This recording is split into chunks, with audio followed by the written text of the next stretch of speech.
पाप का घड़ा भर जाता है तो एक दिन वो फूटता है। बीजेपी के पाप का घड़ा भर चुका है पूरी तरह से। बीजेपी पिछले सन 2014 से लोगों को बर्बाद और देश को बर्बाद करने का काम कर रही है। बीजेपी को इस देश से प्यार नहीं है, इस देश के लोगों से प्यार नहीं है।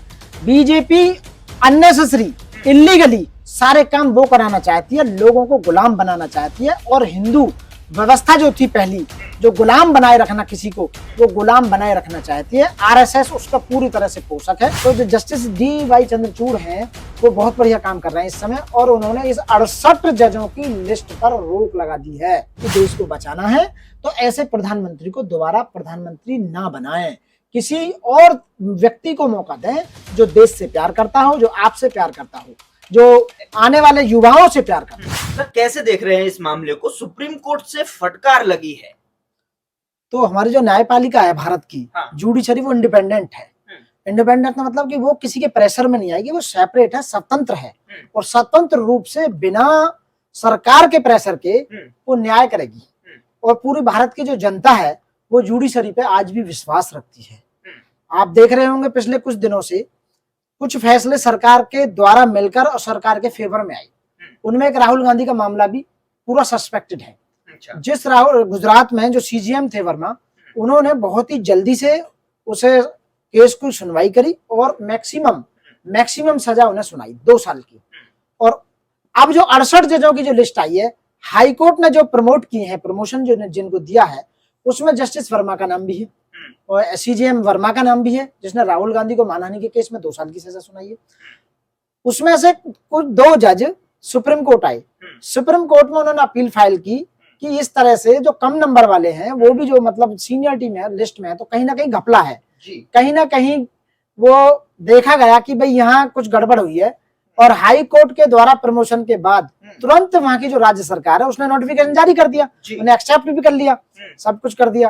तो देखा गया कि इतनी जल्दी ये क्यों हो रहा है। तो जब सुप्रीम कोर्ट में आजकल चीफ जस्टिस जो डी.वाई. चंद्रचूड़ जी हैं, वो इतने बढ़िया आए हुए, मैं उन्हें सैल्यूट करता हूं कि उन्होंने न्यायपालिका की गरिमा को बाकायदा दोबारा से स्थापित किया है देश के अंदर। और लोग सुप्रीम कोर्ट पर आज पूरी तरह से आंख बंद करके विश्वास कर रहे हैं कि सुप्रीम कोर्ट के जो इस समय चीफ जस्टिस हैं वो वास्तव में एज पर लॉ और वो बिल्कुल स्वतंत्र हैं। और पूरी न्यायपालिका के जो स्तंभ माना जाता है हमारे देश का, उसे बाकायदा स्तंभ को खड़ा करने में पूरी उन्होंने जान लगाई है और वो सही फैसले कर रहे हैं बिना लिए।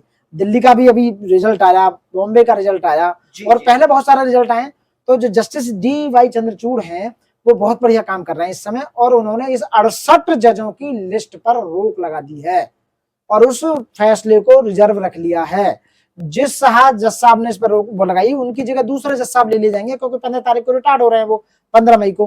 कोई बात नहीं। उसके बाद में क्या है कि लोगों को शक होने लगा है। और पीछे क्या हुआ था, इस सरकार जो है गुजरात में बीजेपी की सरकार है, सेंटर में बीजेपी की सरकार है, तो जो जजेज बीजेपी के फेवर में जजमेंट दे रहे हैं उनको सरकार रिवार्ड के रूप में कुछ ना कुछ उन्हें दे रही है।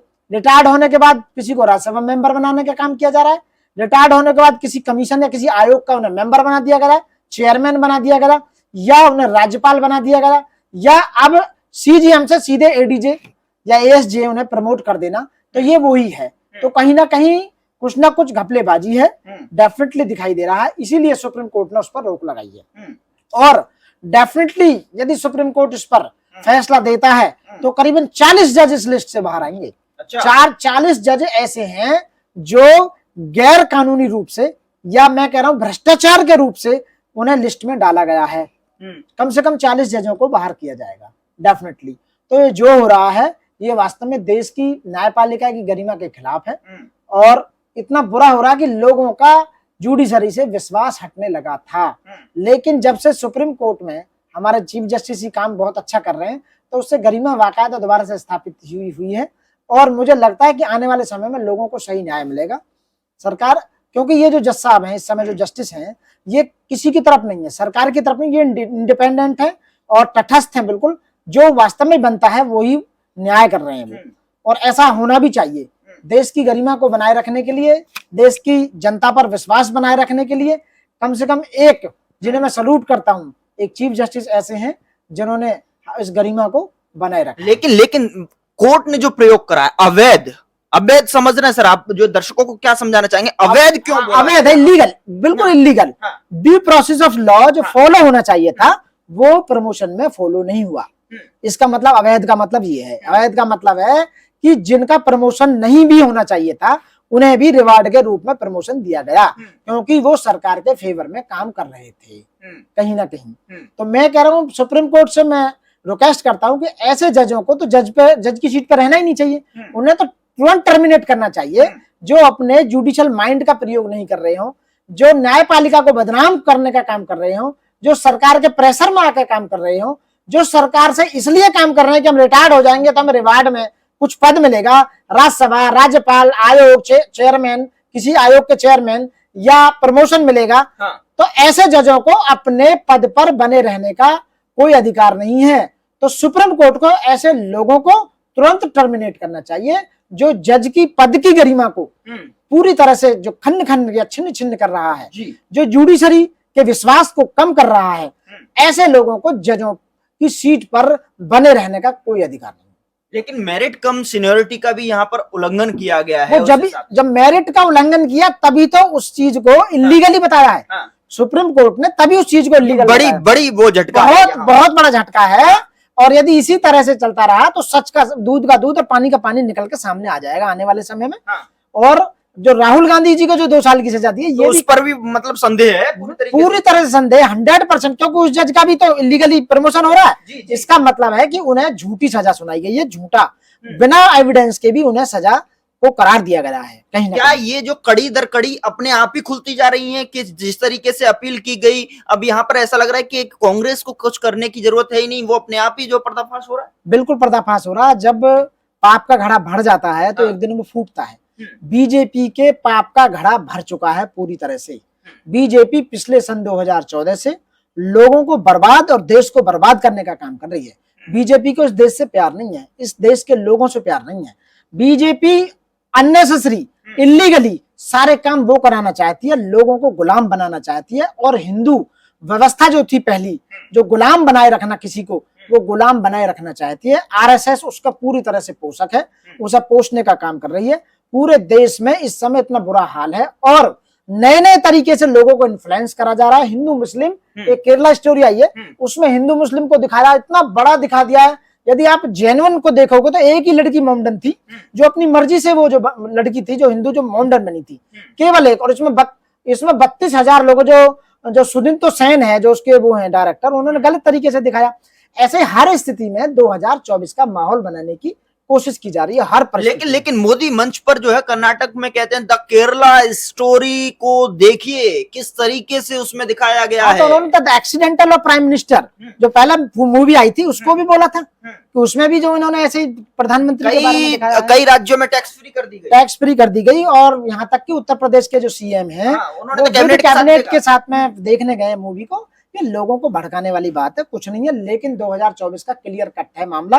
2024 में सरकार बिल्कुल जाएगी पूरी तरह से बीजेपी। लेकिन मनोज जी यहाँ पर कैसे देख रहे हैं आप द केरला स्टोरी? आप देखिए, चाहे मैं दिल्ली सरकार के पक्ष में जो फैसला आया 8 साल के बाद बड़ी जीत देखी जा रही है। महाराष्ट्र में क्या जो CJI ने जो फैसला सुनाया वहां पर भी जो है जीत देखी जा रही है। बड़ा फैसला देखा जा रहा है ऐतिहासिक, सरकार के ऐतिहासिक विरोध में जो है। लेकिन ऐसे बीच में ये झटके पे झटके कैसे जो है, क्या इशारा कर रहे हैं? जो है इशारा ये नहीं कर रहे, इशारा कुछ नहीं है। वास्तव में जो जुडिशरी को काम करना चाहिए वो जुडिशरी अपना पूरी तरह से मैं कह रहा हूं बिल्कुल फ्रीडम होकर, तटस्थ, बिल्कुल जो किसी का भी फेवर ना करते हुए अपना जजमेंट कर रही है। जुडिशरी को जो करना चाहिए वो करना चाहिए। मेरे को लगता है कि हमारे जो CJI हैं उन्हें लगा कि कहीं ना कहीं जो भारतीय जो न्यायपालिका उसकी गरिमा को ठेस पहुंचाई गई है पिछले कुछ दिनों में, वो भी बीजेपी की सांठ-गांठ करके। कुछ जजेज ऐसे हैं देखो जुडिशियल माइंड है, वो भी इंसान है, इन्फ्लुएंस हो सकते हैं पैसे से, पद से या प्रमोशन से या किसी ऐसे लाभ का और पद देने से इन्फ्लुएंस हो सकते हैं। लोग कह रहे हैं, नेता कह रहे हैं दूसरी पार्टियों के कि तानाशाही के विरोध में ये ऐतिहासिक फैसले जो है अपने आप में एक हीरो को दर्शाते हैं, ये रियल हीरो। अब से 100 साल पहले रोडोल्फ हिटलर जो थे जर्मनी के, उन्होंने एक किताब लिखी थी। उस किताब का नाम था मेंस कॉफ। उसमें सीधा सीधा लिखा था कि यदि किसी भी बात को आप एक बड़े से बड़ा झूठ बोलो, इतना बड़ा झूठ बोलो अनबिलीवेबल, यानी कि जो बिलीव ना कर सके, और उसी को बार बार रिपीट करो, तो लोग उसी एक इतने बड़े झूठ को एक स्तर पे आने के बाद में सच मानने लगेंगे। ये यानी कि मैं कह रहा हूं कोई सबसे बड़ा फेंकू हो देश के अंदर, जो सबसे बड़ा फेंकू है, यानी कि जो भाला भी इतना नहीं फेंक सकता नीरज चोपड़ा का, इतना बड़ा फेंकू हो, और वो इतनी बड़ी कोई बड़ी झूठ को फेंक रहा है, ये समझ लीजिए आप। और फेंकते फेंकते उसको रिपीट करते करते करते करते इतने लंबे तक ले गया है, तो लोग सोचने लगेंगे कि कुछ ना कुछ सच्चाई तो है भाई। जब इतना बड़ा कोई आदमी फेंकू इस बात को कह रहा है, ये इतना झूठ, इतना बड़ा झूठ कैसे हो सकता है, तो उसी बात को लोग फिर सच समझ लग जाते हैं। तो केरला स्टोरी में जो दिखाया गया था, केरला मूवी में, केरला स्टोरी वो यही थी कि इतना 32,000 महिलाओं ने, मैंने कहा पूरा वर्ल्ड में नहीं कर सकती 32,000, वो रिकॉर्ड है, आप देख लीजिए। 32,000 महिलाओं ने इस्लाम जबरदस्ती कबूल कराया। अरे 13 साल हो चुके हैं, 2013 की घटना है वो, मतलब उन बातों को 13 साल हो गई। 13 के बाद भी आज तक भी शांति और अमन बना हुआ है केरला के अंदर। वहां कोई भी कहीं कोई जबरदस्ती किसी को इस्लाम कबूल नहीं करा गया, ये बात सामने आई है। केवल एक महिला ने इस्लाम कबूल किया था, जो क्लियर हो चुकी है। तो ये जो सुदिंतो मिस्सेन है, इन्होंने झूठा बनाया टोटल, सरकार से मिलकर हिंदू मुस्लिम, यानी कि हिंदुओं को वोटों को अपने फेवर में लेना। और आपने देखा होगा जब इस तरह की मूवी आती है, कुछ भी होता है, जब आती है, जब सेंट्रल गवर्नमेंट का, प्रधानमंत्री का, एमपी के चुनाव जब पास में आते हैं लोकसभा के, जब इस तरह की फिल्में आती हैं, अच्छा, ज्यादातर क्योंकि फेवर को बनाए रखने के लिए, माहौल को बनाने के लिए, ताकि लोग ये यदि भूल भी गए हैं तो फिर हिंदू बनकर, आप झूठे हिंदू बनकर, ओबीसी वालों को कह रहा हूं मैं, कि आप वोट दें। अरे आपका सत्यानाश कर दिया इन्होंने पूरी तरह से। आप बताइए, तो आप हिंदू कहाँ हैं? आप बताइए, इस समय देश की हिंदू खिलाड़ियों का जिनका शोषण किया गया, वो मोमडन ने थोड़ी शोषण किया, वो तो हिंदू ने तो शोषण किया है। ब्रजभूषण कौन है? हिंदू है। वो जो लेडी खिलाड़ी जो बैठी है वो भी हिंदू है। तो आप बताइए, पर हिंदू कहाँ रहे? हिंदुओं का तो हिंदू शोषण कर रहे हैं। कितनी बड़ी बात है, बताओ। मैं जो कहने जा रहा हूं, हिंदुओं का हिंदू शोषण कर रहे हैं, मतलब हिंदू, तुम्हारा बीजेपी का मंत्री उन लड़कियों के साथ में शोषण किया जो वो भी हिंदू थी। तो फिर हिंदू का क्या मतलब हुआ? क्या वोट लेने के लिए हिंदू है? जब उनका शोषण होता जब नहीं आते। लोग समझ रहे हैं, लोग सच्चाई को समझ रहे हैं। हाँ। बैकफुट नहीं है, कोई करिश्मा नहीं हो रहा। हाँ। कुछ नहीं हो रहा। जो झूठ का पुलिंदा बनाया था, हाँ। जो झूठ का आडंबर बनाया था, हाँ। लोगों को भड़काने का काम किया था, झूठा हिंदू बनाने का काम किया था, लोग समझ चुके हैं कि तुम्हारा रोजगार खत्म कर दिया, तुम्हारा स्वास्थ्य खत्म कर दिया, तुम्हारे, मैं कह रहा हूँ, रिलेटिव्स मार दिए। तुम्हारे घर में जो अभी जो ये 19 कोविड जो हुआ था, इसमें क्या हुआ? ऑक्सीजन भी नहीं दे पाई गवर्नमेंट। तुम्हारे फसलें नाश कर दी, तुम्हारी जमीनों को छीन लिया, तुम्हारे मतलब जो अधिकार होने चाहिए थे उन अधिकारों को खत्म कर दिया। लोग समझने लगे हैं, तो समझने लगे तो बीजेपी हारनी शुरू हो गई है। आप हिमाचल में क्या हुआ? हिमाचल में बीजेपी हार गई। दिल्ली में क्या हुआ? दिल्ली में हार गई। और दिल्ली में तो कांग्रेस, जो आम आदमी पार्टी, उसको काम ही नहीं करने दे रही थी। आज सुप्रीम कोर्ट का फैसला आ रहा है, अब पूरी तरह से काम किया जाएगा। तो ये लोग समझ रहे हैं। समझने का मतलब है कि सरकार जो है, अब लोग समझ चुके हैं। तो बीजेपी का काउंटडाउन तो बहुत लंबे समय से शुरू हो गया था, लेकिन ये झूठा वो देकर बहानेबाजी करके बार बार आ जाते हैं। अब 2024 में दूर दूर तक भी नरेंद्र मोदी जी हमारे प्राइम मिनिस्टर नहीं बन सकते। मैं देश के नागरिकों से, देश के जवानों से, देश के युवाओं से मैं अपील करता हूं कि यदि देश को बचाना है तो ऐसे प्रधानमंत्री को दोबारा प्रधानमंत्री ना बनाएं। किसी और व्यक्ति को मौका दें जो देश से प्यार करता हो, जो आपसे प्यार करता हो, जो आने वाले युवाओं से प्यार करता हो। जो प्रधानमंत्री जन उसमें कोष में जो पैसा आया था उसका कोई ऑडिट नहीं है, कितना पैसा आया, कहाँ गया। क्वेश्चन तो बहुत है, मैं घंटों बता सकता हूँ आपको जो देश के अंदर हुआ है पिछले 10 साल में, जो देश की पूरी तरह से बर्बाद कर दिया गया है पूरी तरह से। तो अब वो काउंटडाउन शुरू हो गया। हाँ, स्टेटों में अब क्षेत्रीय पार्टी शुरू हो गई, यानी कांग्रेस दोबारा से आनी शुरू हो गई है। और 2024 में कांग्रेस मिलकर गवर्नमेंट बनाएगी, अलायंस के साथ में गवर्नमेंट बनाएगी। आखिरी मेरा सवाल आपसे ये है कि क्या अब राहुल गांधी का जो डिफेमेशन केस था, सदस्यता जाना, बंगला छीन लेना, या फिर उनको सदन से बाहर कर देना, क्या वापस जो है उनकी आवाज गूंजती हुई नजर आएगी? नहीं, वापस मैं कह रहा हूं, किसी भी कोई भी बेईमानी करता है या ड्यू प्रोसेस ऑफ लॉ या कोर्ट के धज्जी उड़ाता है, या जो हमारा संविधान है, भारत का संविधान, एज पर संविधान के अनुसार नहीं चलते हैं, तो कब तक करोगे आप? एक ना एक दिन तो आपको बैकफुट पर आना ही पड़ेगा। तो 10 साल में जो ना सब कुछ लोग समझ चुके हैं, कुछ नहीं होना। यहाँ सब घपलेबाजी है, जुमलेबाजी है, कहीं कुछ भी नहीं हो रहा देश के अंदर। जो वादे किए गए, एक भी वादा पूरा नहीं हुआ, लोगों को बर्बाद कर दिया गया। देश को आप उसको देख लीजिए, जो महंगाई है, सिलेंडर 400 का था 1200 पे पहुंचा दिया। आप रुपए और डॉलर के अंतर को देख लीजिए, कहां से कहां पहुंच चुका है। मैं कह रहा हूं, लोग परेशान हैं, लोग समझ चुके हैं। उन्होंने सोचा है लोगों ने कि देश में कोई बैलेंस बना सकती है तो वो कांग्रेस पार्टी बना सकती है। क्षेत्रीय पार्टी जैसे बहुजन समाज पार्टी है, आप देख रहे हो उत्तर प्रदेश में जब बहन कुमारी मायावती जी का शासन था, सब डरते थे, बदमाश सब अंडरग्राउंड थे, सारे ऑफिसर्स टाइम से आते थे। अब वहां ना कोई हिंदू वाहिनी थी, ना कोई बजरंग दल था, ना कुछ था कोई, बताइए, सब काम करते थे। तो ऐसी पार्टी आनी चाहिए। वैसे वापस जो है अब जो है उनकी सजा पर रोक लग सकती है, जो 2 साल की मैक्सिमम सजा लगाई थी, वो जो कि तो- अब जो पड़ता है बोलती जा रही है, वो तो लगनी है डेफिनेटली, क्योंकि एज पर लॉ है, जो कानून है, यदि डीवाई चंद्रचूड़ एक्शन एविडेंस नहीं है तो उनकी सजा पर रोक लगेगी, क्योंकि वो देखा जाएगा। जुडिशियल माइंड बहुत बैठे हुए ऊपर से नीचे तक, क्योंकि वो कहीं ना कहीं जो डिसीजन था वो मिलके था, कांग्रेस बीजेपी गवर्नमेंट से मिलकर जज ने काम किया था, वो सीधा सीधा दिखाई दे रहा, देश की जनता जानती है अच्छी तरह।